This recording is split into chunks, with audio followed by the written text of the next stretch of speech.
It's time to take a look at what's happening around Wyoming for Monday, March 31st. I'm Wendy Corr, bringing you headlines from the Cowboy State Daily newsroom, brought to you by the Cowboy State Daily Morning Show.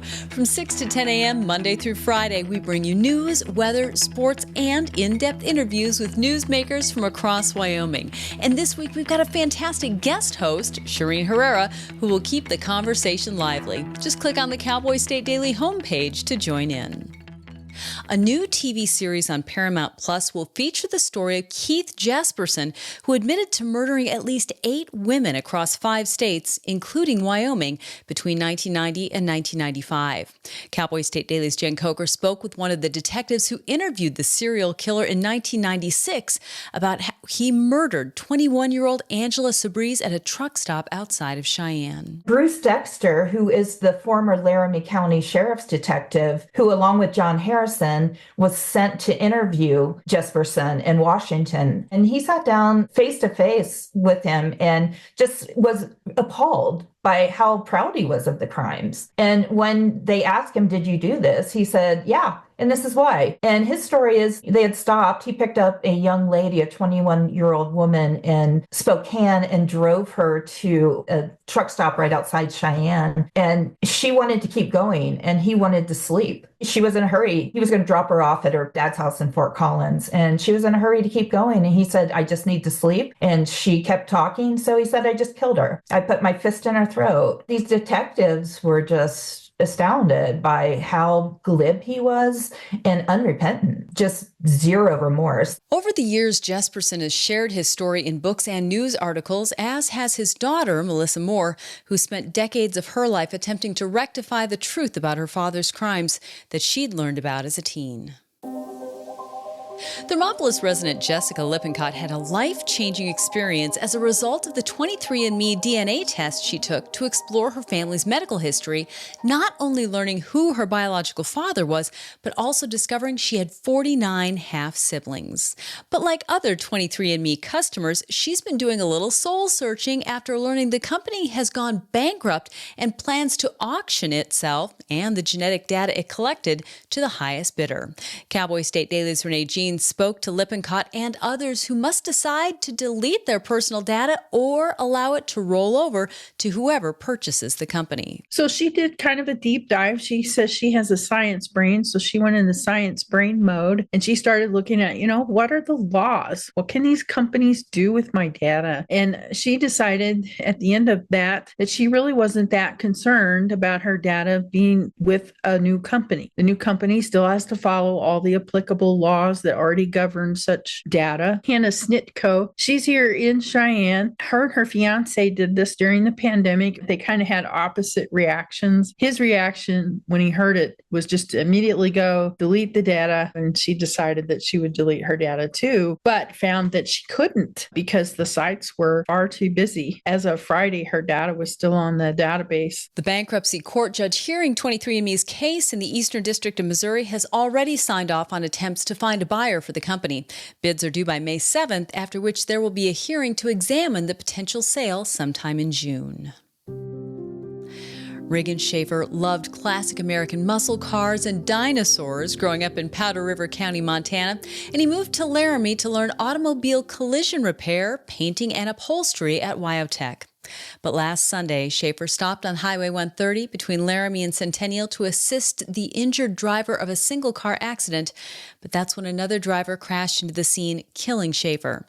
Cowboy State Daily's David Madison reports the 18-year-old was beloved and respected by his family and friends. It occurred on Wyoming Highway 130 between Laramie and Centennial, perhaps between Centennial and the ski area where Regan worked, Snowy Mountain Ski Area. He was a snowboarder. His parents said through an obituary that he was up there so often they finally just gave him a job. A man with a zest for life, grew up the ranching lifestyle in Broadus, Montana, and was studying to be a collision repair specialist. I think it strikes a lot of us as extra tragic in that here's a young man who's really coming into his own. He left a little town in eastern Montana, found a new community and a career path in Laramie, and was apparently just trying to do the right thing when tragedy struck. The Wyoming Highway Patrol confirmed that there was a fatal traffic incident on March 23rd in Laramie, but didn't have any other details by the time this story was published. That includes whether there are charges pending in the fatal crash.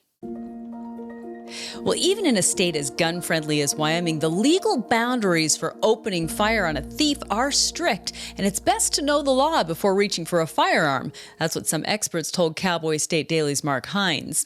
In light of that, a Casper man who reportedly emptied his handgun at his own pickup after another man stole it and was fleeing in the vehicle might have violated Wyoming statutes regarding the use of potentially lethal force. If you want to use a firearm for self-defense in Wyoming, that's an option that some people choose. Really, you have to be able to clearly demonstrate that there was an imminent threat of grave bodily harm or death. Otherwise, it's probably the best idea to keep the gun holstered, keep the firearm out of it, because even if somebody's doing something bad, if you jump the gun, no pun intended, you could end up being the one going to jail over it. Because even in a gun-friendly state like Wyoming, there are restrictions that dictate when you're justified in bringing that force to bear. Self-defense or use of force cases are dependent upon the details of each individual case. Much of it hinges upon what a reasonable person would have done in the same situation. And now let's take a look at today's weather with Cowboy State Daily meteorologist Don Day. Well, after a cool and occasionally wet weekend over most of the Cowboy State, we're going to head into this week with more of the same. We have a very disorganized but very moist trough of low pressure that's settling into the Rockies. This is going to bring off and on chances really all week for areas of rain and wet snow on the plains, occasional periods of snow, sometimes heavy in Wyoming's mountains, and all week below average temperatures. Livestock interests should be prepared for occasionally cool and wet weather on the plains. Travelers, watch out for wet to slick roads at times, especially over the mountain passes. Now, this is good in the sense that we need to be wet this time of year, and we're going to pick up some more needed precipitation in many areas of the state this week. You can get Don's full forecast on the Cowboy State Daily website. I'll be back in just 15 seconds with more news. They want to know if we received a relay call before? Yes, go ahead. We need to have a party catered. When you receive a relay call, someone who is deaf, hard of hearing, deafblind, or has a speech disability is calling you. It could be the most important call of the day. After eating his 5 traveling companions in the Colorado mountains in the winter of 1874, Alfred Packer eluded capture for nearly a decade. One of the most infamous cannibals in U.S. history, Packer was caught and brought to justice by Albany County Deputy Sheriff Malcolm Campbell in 1883. Cowboy State Daily's Jackie Dorothy researched the infamous murders, and what she found made her just a bit squeamish. I was actually sympathetic to this guy, Alfred Packer, for eating his companions until I really dug into the story, pun intended. I was reading about what he did, and it really sounds like he murdered 5 of his companions and slowly ate their flesh over 6 weeks. And when he emerged from the wilderness, instead of being starving, they said his face was bloated. So I'll let you be the judge, read the story, and let me know what you think. Packer was paroled in 1901, and in 1907, at the age of 65, he died from a stroke. He is rumored to have become a vegetarian before his death.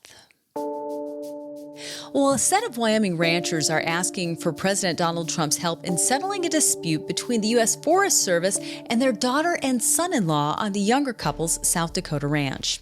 Heather and Charles Maud have their own ranch near Caputa, South Dakota. The Forest Service has accused the Mauds of theft of government property because of a property dispute over a 75-year-old fence line. And Cowboy State Daily's Mark Hines reports that last summer, a Forest Service agent showed up at the Mauds' home in full tactical gear to serve them indictments. Heather is a Wyoming native. She actually is from Niobrara County. Her parents publicly put out the call that they'd like President Trump to somehow intervene and help them with this case that their daughter and son-in-law are facing. To our knowledge, there hasn't been any response yet from the Trump administration. I did reach out to the Mauds, the daughter and son-in-law who own the ranch in South Dakota. They've told me this a couple times before. They can't really talk because it's an ongoing case and they're still under federal indictments. The Mauds case has sparked nationwide outrage over what many perceive as a heavy-handed overreaction by the federal government. Well, after standing up to Wyoming wind and weather for 152 years, mountain man Jim Baker's cabin at the Little Snake River Museum in Savory, Wyoming could use more than just a little TLC. Several of its old cottonwood logs have succumbed to rot and the ravages of time. Cowboy State Daily's Renee Jean reports that the tiny community is determined to save this piece of history belonging to one of the West's most courageous characters. I did that story on the legendary Battle Mountain where he fought off, hundreds of Indians. It was like Thermopylae-like odds, 700 warriors versus like a dozen scouts. At the time, he survived not just one bear encounter, but a couple that I know of, and maybe even more. He wasn't a man given to talking about himself. He was Savory, Wyoming's first retiree, and he built this unique 2-story cabin. Actually, at the time, had 3 stories because he put a big watchtower on the top of it. This thing was a little miniature fort on the plains, like a castle on the prairie. It was displayed at Cheyenne Frontier Park for 60 years. Eventually, it was dismantled and left in storage, just kind of benign neglect, I guess you could say, oblivion and neglect. And then Savory eventually was successful in bringing it back home. The nationally recognized preservation group HistoriCorps will be bringing an expert team of volunteers to Wyoming this summer to work on saving the cabin. Well, everyone dies and nobody has a choice in the matter. After death, on the other hand, there are plenty of choices for those left behind, and most of them cost money.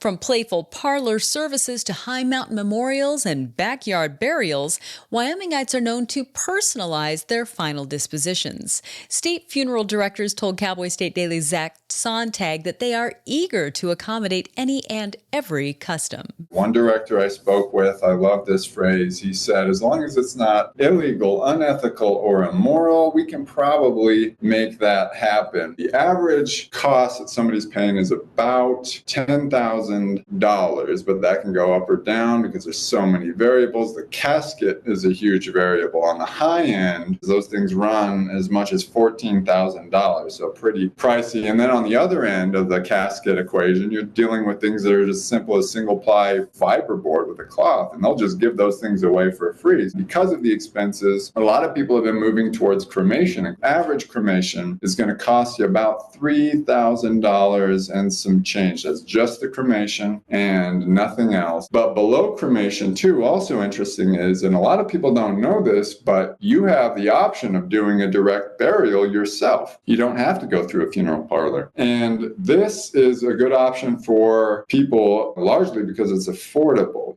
The range of options also means a range of price points, which can run from the cost of a shovel up to tens of thousands of dollars. Or it could be nothing if you already have a shovel or you borrow one. And that's today's news. Get your free digital subscription to Wyoming's only statewide newspaper by hitting the daily newsletter button on cowboystatedaily.com. And you can watch this newscast every day by clicking subscribe on our YouTube channel, or you can listen to us on your favorite podcast app. Thanks for tuning in. I'm Wendy Corr for Cowboy State Daily.